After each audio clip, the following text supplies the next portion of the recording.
Those were the years after the ice caps had melted because of the greenhouse gases, and the oceans had risen to drown so many cities along all the shorelines of the world. With these opening lines, the narrator of Artificial Intelligence by Steven Spielberg, 2001, inverts the normal once-upon-a-time fairy tale beginning, preparing viewers for a dark, unsettling fairy tale of the future, where humanity is brought to the brink and coexists with increasingly sophisticated service robots.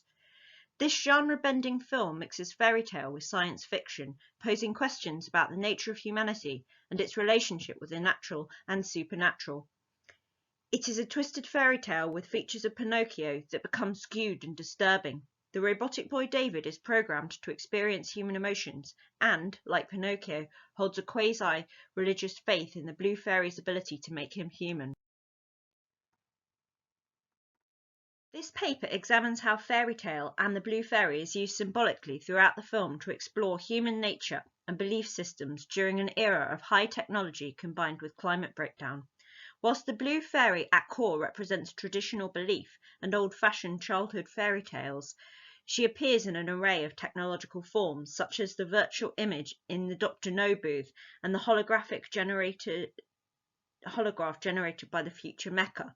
Likewise, the film's hazy blue colouring, dreamlike with lots of mist, alters the effect of reality. The blue fairy is literally diffused throughout the film as a dreamlike mist.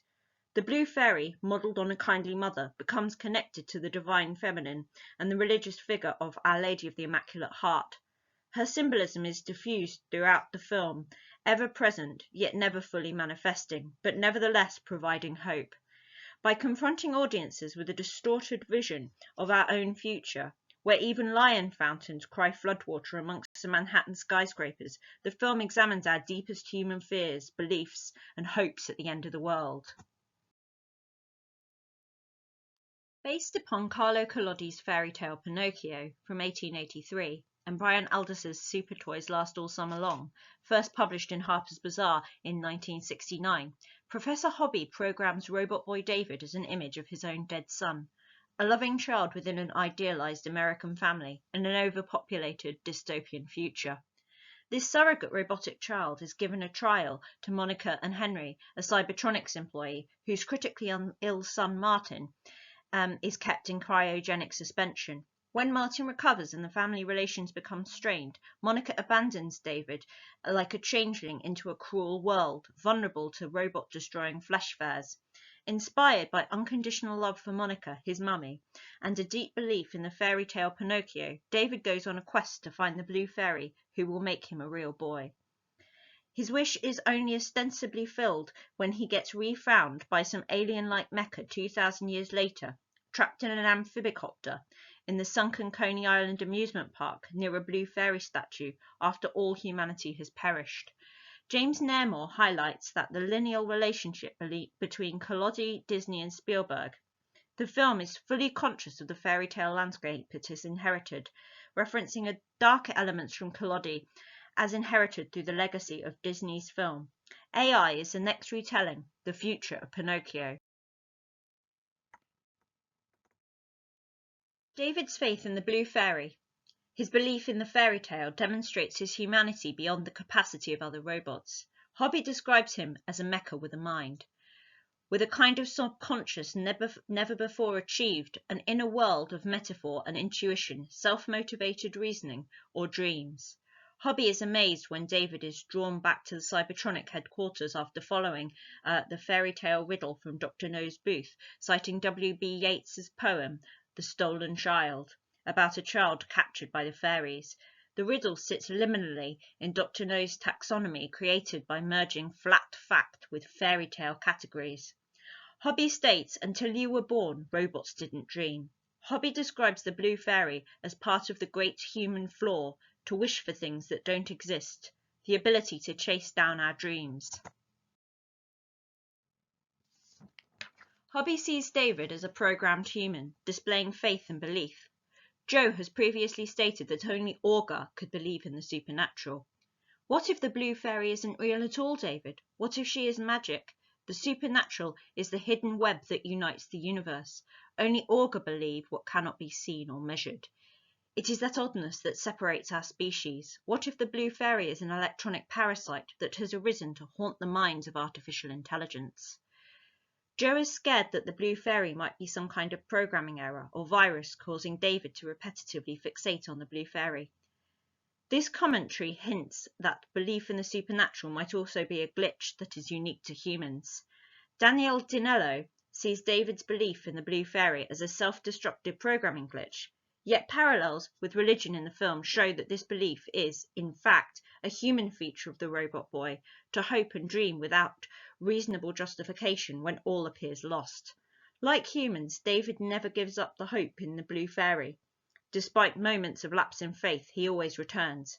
Kreider points out that David's searching and suffering is irrational, unconscious, what we might call hardwired. It also makes him a tragic figure, and in ways his manufacturers never intended, also what makes him human. David's obsession with the blue fairy can either be viewed as an electronic parasite, a programmed glitch, which he cannot question, or indeed that which displays his human-like capacity to hold faith when all seems lost. The blue fairy in AI manifests as an unattainable remote goddess figure who David is always striving to reach, quite unlike the fairy with blue hair in Collodi's Pinocchio. In AI, the fairy is an unpresent presence. Her symbolism incorporates multiple aspects of both the divine and mortal feminine. David becomes fixated upon the divine feminine aspect of the blue fairy, eventually worshipping her like a goddess. It is this aspect of her which is most powerfully portrayed throughout the movie. In Rouge City, David asks Joe if a figure of Our Lady of the Immaculate Heart outside the chapel is the blue fairy. Joe replies, "The ones who made us are always looking for the ones who made them. Go in, fold their hands, look around their feet, sing songs, and when they come out it is usually me they find." Joe's mechanical observations on human religious practice is a bleak reading of human religious faith. Nevertheless, as Flannery Daly points out, the film generates a symbolic and iconographic parallel between the blue fairy and the Virgin Mary as the life-giving mother. When a model of the blue fairy appears as an icon as part of the submerged Coney Island Pinocchio display, David's amphibicopter gets trapped. He prays incessantly to her for 2,000 years as humans pray in the chapel of Our Lady of the Immaculate Heart. The narrator tells viewers and David continued to pray for the blue fairy before him, and she who smiled softly forever, who welcomed forever, a blue ghost in the ice. She, always there, always smiling, always awaiting him. Seemingly, only humans, and David, have the capacity to bestow faith in the unseen supernatural, which always lies just beyond the tangible. Tim Kreider notes the serene face conjoins Monica and the blue fairy in one, an image of emotional fusion for David. The moment David is freed by advanced mecha, he goes over and touches the blue fairy statue, which shatters in the ice. All his dreams and hopes are crumbled before his eyes, once again revealing the truth. The symbolism of the blue fairy and fairy tale mode is used throughout AI to confront some key threats we face in the 21st century, such as polluting consumerism, global climate breakdown, and the rise of artificial intelligence. The blue fairy symbolically belongs in one place only, liminally, like Dr. No's riddle, at the end of the world, where lions weep. Here is a place where our dreams are born. This refers to the lion fountain sitting outside Hobby's Cybertronics company skyscraper in Manhattan, flooded by global warming, literally the end of the world. Lion-guarded fountains replicate a common fairy tale theme and are often sources of healing or life-giving magic, like in Prince Ahmed and the Fairy Parabanu and the Grimm's Brothers' tale, Waters of Life. Lion fountain spouts are also extremely common as an architectural motif, dating back to at least the Athenian Parthenon.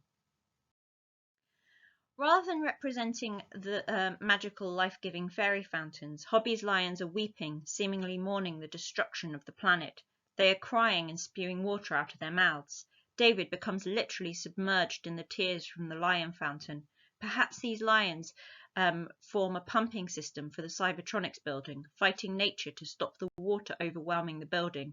These fountains represent a peculiar inversion, giving life to robots who need dryness to be built, to live.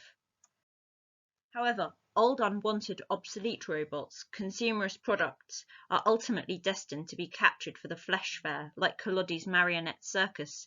They pick over large rubbish dumps in the woods full of spare mechanical parts to fix themselves with a form of survival instinct. This is a natural world that has been despoiled. Old robot limbs are thrown among the trees.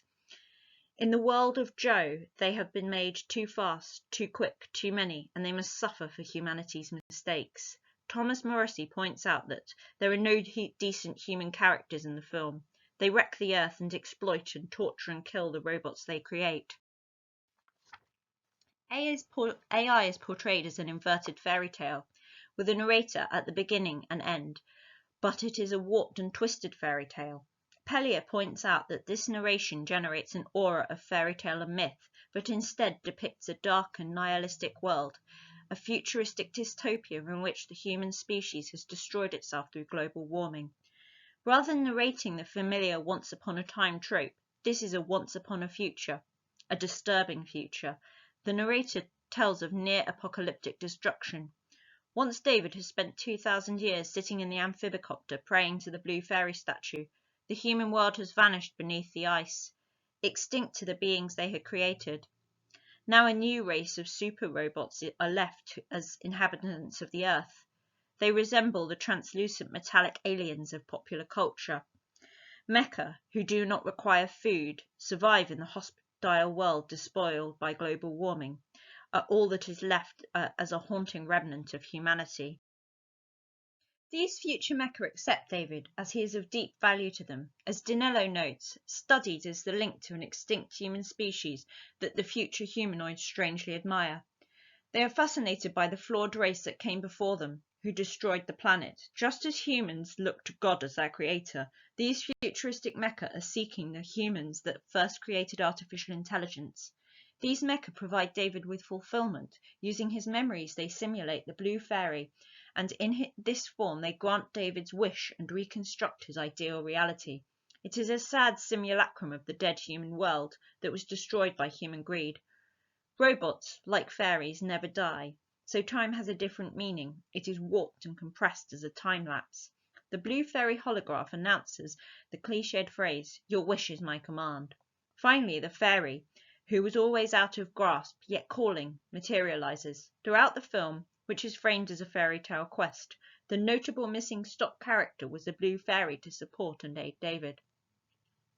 The alien-like mecha perform the functional role of the blue fairy in the film, and they, albeit in a holographic manner, simulate the blue fairy. David becomes an exhibit on display, like a museum. The fulfillment of his wish becomes a form of conservation for the future mecha. It is like a rerunning of a program on an emulator. Whilst not a real boy, David has found acceptance as a kind of person rather than a machine off a production line. He can never be a human in a world where there are no human beings left. He can only be a post-human.